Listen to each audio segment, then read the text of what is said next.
समय पहले की बात है। एक दूर राज्य में एक सुंदर और खुशमिजाज राजकुमारी रहती थी जिसका नाम रत्नप्रिया था। उसकी सुंदरता और बुद्धिमानी की दूर दूर तक चर्चा थी। लेकिन उसकी एक आदत थी जो उसे परेशानी में डालने वाली थी। उसे अपनी सुंदरता पर बहुत गर्व था। वह हमेशा दूसरों की सुंदरता को तुच्छ समझती और उनका मजाक उड़ाती थी। एक दिन एक बूढ़ी महिला राजमहल में आई और उसने राजकुमारी से पानी मांगा। राजकुमारी ने उस महिला को देखकर ठहाके लगाते हुए कहा, इतनी कुरूप, क्या तुम्हारे पास पानी खरीदने की भी ताकत नहीं है? वह बूढ़ी महिला कोई और नहीं बल्कि एक शक्तिशाली जादूगरनी थी जो गरीबों की मदद करने के लिए बदल कर आई थी। राजकुमारी का मजाक सुनकर जादूगरनी बहुत क्रोधित हुई और उसने कहा, तुम्हारे इस अभिमान ने तुम्हें अंधा बना दिया है। अब तुम उसी रूप में जियोगी जैसा तुम दूसरों को समझती हो।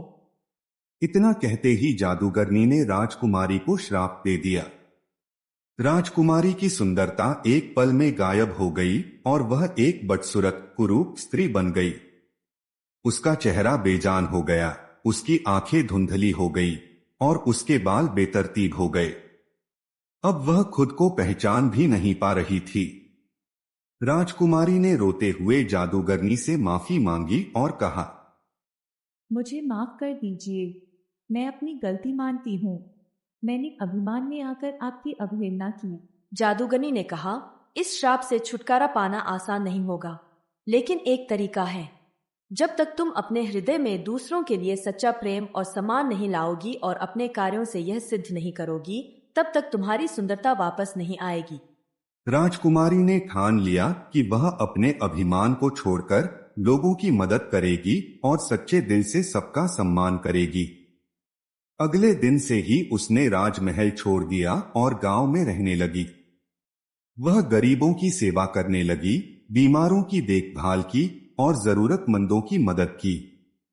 धीरे धीरे उसके व्यवहार में परिवर्तन आने लगा और लोग उसकी दयालुता की प्रशंसा करने लगे।